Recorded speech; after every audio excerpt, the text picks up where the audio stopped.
raconte des tas de légendes autour de Manneken Pis, parce qu'au cours des temps, en fait, on a oublié l'origine même du petit personnage.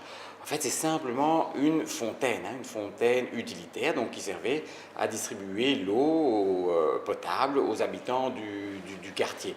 Quant à la forme même du petit garçon urinant, ben, il s'agit non pas d'un vrai petit garçon, comme le racontent les légendes, mais tout simplement d'un être imaginaire qui est ce qu'on appelle un amour ou un Cupidon. Cupidon étant le petit dieu de l'amour dans l'Antiquité. Donc c'est simplement ça, un simple petit Cupidon qui a été traité pour servir de fontaine.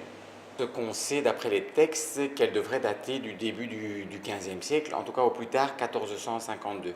Parce que c'est la première fois que dans un texte on va trouver le mot Manneken Pis, en fait, donc qui est relatif à la statue bien connue. Donc au plus tard 1452, la statue existe. Ce n'est pas la statue qu'on connaît aujourd'hui qui est une nouvelle version du XVIIe siècle en bronze, mais c'est une première version d'un petit garçon urinant en fait en pierre cette fois-ci. On sait aussi qu'au cours des temps, on n'a pas plus de précision, mais en tout cas au plus tard au XVIIe siècle, elle est devenue le symbole des Bruxellois. C'est-à-dire qu'entre le XVe et le XVIIe, eh bien, peu à peu, Manneken Pis a été choisi par les Bruxellois comme leur symbole, en fait. Alors, on n'a pas de texte qui explicite les raisons pour lesquelles les Bruxellois ont choisi ce petit personnage. Ce qu'on peut se dire, c'est que, au début, Manneken Pis, il n'étonne personne, c'est un petit Cupidon urinant, mais peu à peu, vraisemblablement, on a dû oublier, en tout cas les Bruxellois ont dû perdre l'idée de ce qu'il représentait au départ, et c'est pour ça qu'ils ont inventé des légendes, qui en ont fait un vrai petit garçon auquel il est arrivé des tas d'aventures et pour lequel on a fait une statue. Et toutes ces légendes alors ont contribué à la célébrité du personnage.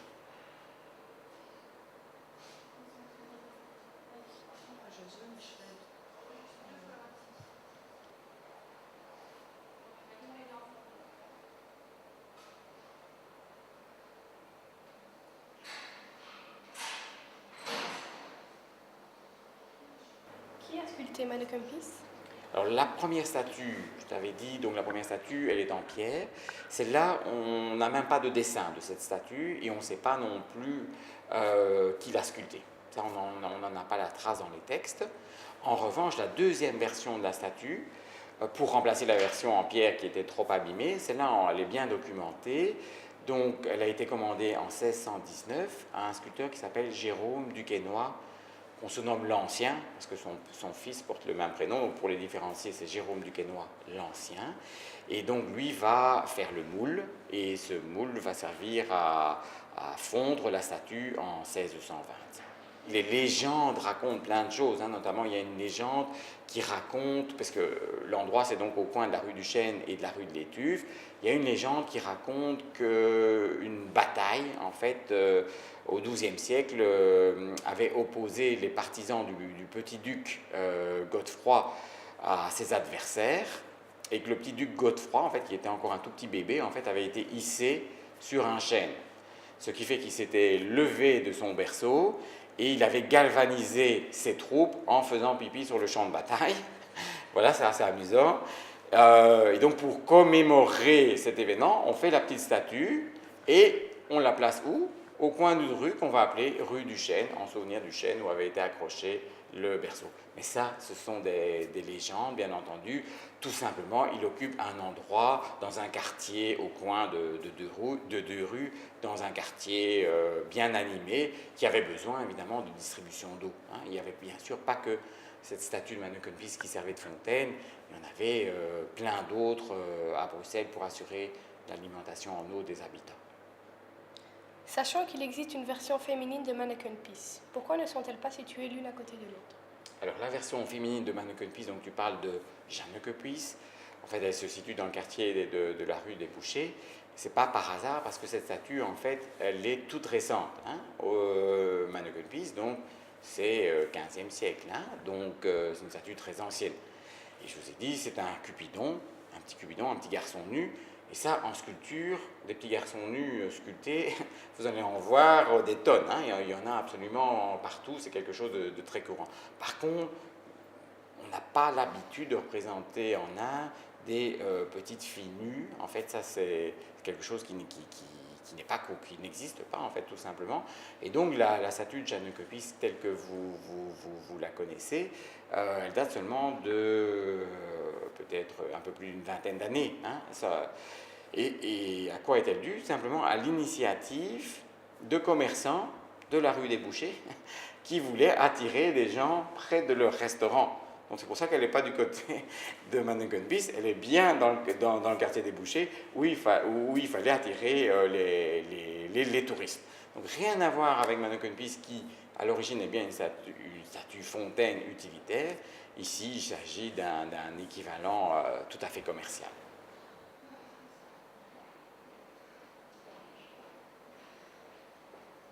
Pourquoi change-t-il de tenue pour chaque fête? Alors, ce n'est pas précisément pour chaque fête, hein. C'est-à-dire que plusieurs fois dans l'année, effectivement, il va porter un costume. Ce n'est pas tous les jours, hein. Il y a un calendrier officiel en fait, qui existe, qui a été établi par une commission en fait, hein, qui décide des habits qu'il va porter régulièrement. Et en plus, chaque fois qu'il reçoit un nouveau costume, il porte évidemment ce costume également. Alors l'histoire des costumes est quand même assez ancienne, plus ancienne que souvent on le pense. Au plus tard, à la fin du XVIIe siècle, là on a la trace qu'il a reçu un costume. Est-ce que c'est quelque chose qui est extraordinaire pour une statue de recevoir un costume? Oui et non. C'est-à-dire qu'en fait, non, dans le sens que des statues religieuses dans les églises portent des costumes, hein, depuis le Moyen-Âge, c'est la tradition. Ce qui est étonnant ici, c'est qu'il s'agit d'une statue qui n'est pas une statue religieuse, mais une statue tout à fait laïque.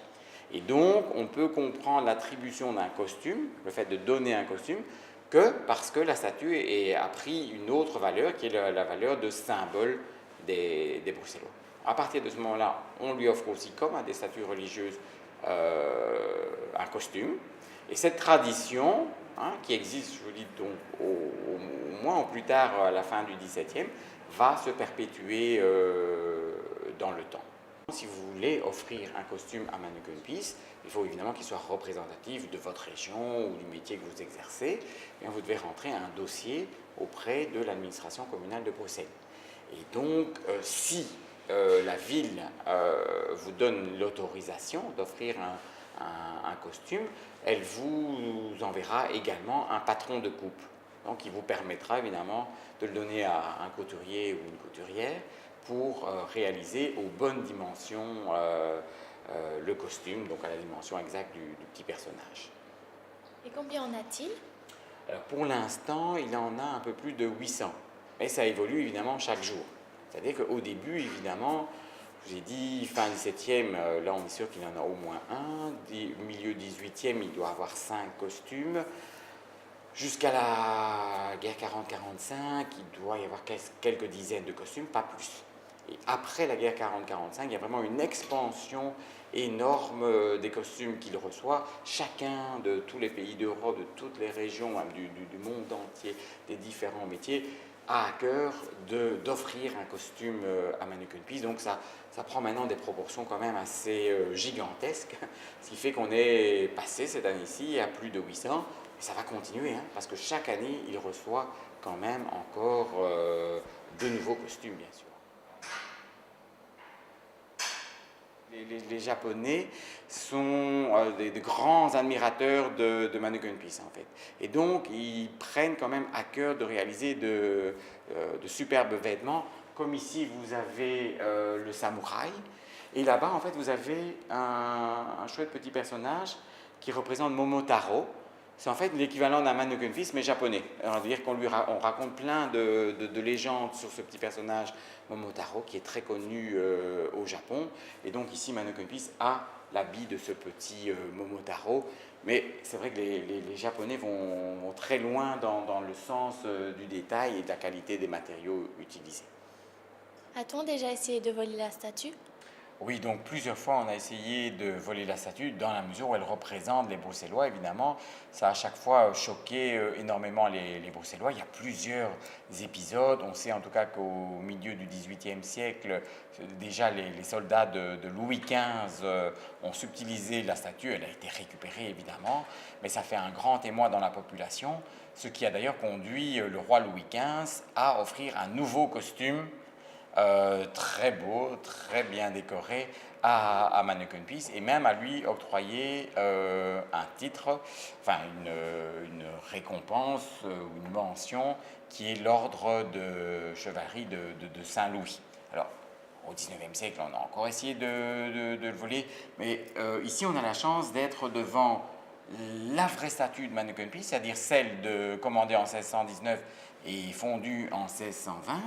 Et là, je vous invite à regarder ceci, ici au bas de ses genoux, en fait, on voit qu'il y a effectivement une marque, parce qu'on a dû ressouder la statue, et ça nous parle effectivement du dernier vol de la statue de 1620, qui a été fait en 1965. Qu'est-ce que le voleur a fait? Il n'a pas réussi à enlever l'ensemble de la statue, donc il a dû couper avec une scie à métaux, ici, notre petit personnage, donc il a laissé le bas sur place, tandis qu'il a enlevé le haut. Donc à partir de ce moment-là, évidemment, on a dû placer une copie de la statue là où vous avez maintenant, là, au coin de la rue de l'Étuve et du Chêne, la statue qui projette encore de l'eau. Et donc pendant un an, on était un peu désespérés. Heureusement, on a fini par retrouver la partie volée, et dès lors, évidemment, on les a ressoudés, et depuis lors, le Manneken Pis rénové, restauré, et bien sûr conservé ici à l'abri dans le musée. On a retrouvé le reste du corps dans le canal, donc de Bruxelles. Si. Celle d'à côté, celle-là est intéressante parce que c'est exactement la même, c'est-à-dire qu'elle a été faite sur le moule original. Donc le moule, il est dû à Jérôme du Quesnoy l'Ancien, puis on l'a fondu en 1620, et on sait qu'un autre fondeur, 10 ans après, a utilisé le même moule pour faire cette statue. On voit qu'elle est plus jaune, tout simplement parce que l'alliage ici, là c'est du bronze, ici c'est un alliage où il y a un peu plus de cuivre. D'accord? C'est pour ça qu'elle est plus jaune, mais ce qui est intéressant, c'est que celle-ci, elle a été constituée pour servir de fontaine. Celle-ci, on le sait qu'elle ne peut pas servir de fontaine. C'est donc une statue décorative. Ça veut dire que, donc, assez rapidement, on a fait une version décorative qu'on a vendue, en fait, donc, de notre petit Manneken Pis. Et aujourd'hui encore, vous avez dans tous les magasins près de la statue des tonnes de reproductions de la statue.